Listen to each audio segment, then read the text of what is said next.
Hi, so this question is, how can I best manage a hospital visit? So this is assuming that you've done all the preparations that you can for a hospital visit, if it's a planned hospital visit, and it addresses more sort of what to do while your person with Alzheimer's is actually in hospital. So with my mum, I found that she's increasingly less able to focus on more than one thing at a time.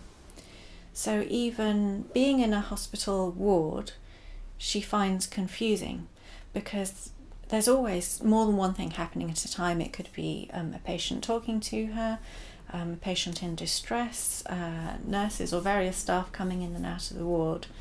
So all of that she finds quite disturbing, and it makes her want to leave rather than stay. So I've tried to come up with a number of things to keep her stay calm and happy. So the first thing I found is music. I sort of rifled through her music collection and used my own memories of the music that I think she really likes.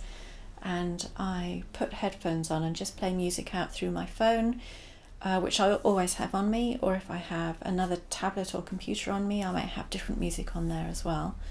So even if I'm not talking to her at all, I found that if she's able to just have headphones on, listen to music, it sort of triggers all kinds of memories, and it's really, really comforting, even if the music is happy, excitable. It doesn't really matter on the style of music as long as they really like it.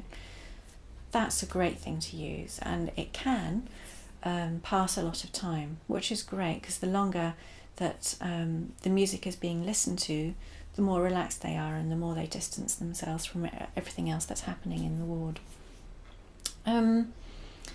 Having people visit in the hospital is great, because if my mum's anything to go by, then actually just being able to chat and have companionship is really, really important.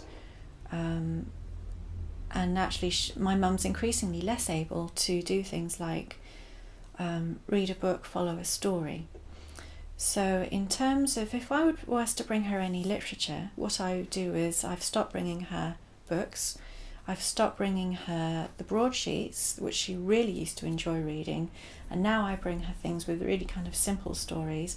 And in fact, I tend to pick out magazines like National Geographic, where she can really enjoy the imagery, and it's really good quality imagery.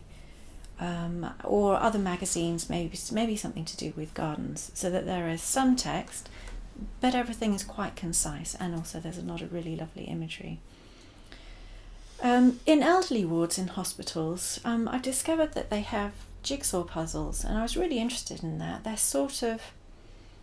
They're almost childlike in that they're very few number of pieces, but they're specifically designed for older people. So that they're easy to use, but the subject matter is chosen quite carefully. My mum really enjoyed doing those, and in fact I also set up a jigsaw puzzle app on my iPad as well, so that there's just a huge number of puzzles. You can change the amount of pieces that there are in the puzzle so that it can be simpler and simpler and simpler if that's appropriate.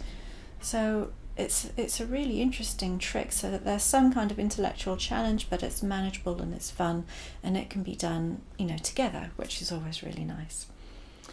And then finally, I just find a little bit of what you fancy goes down a treat.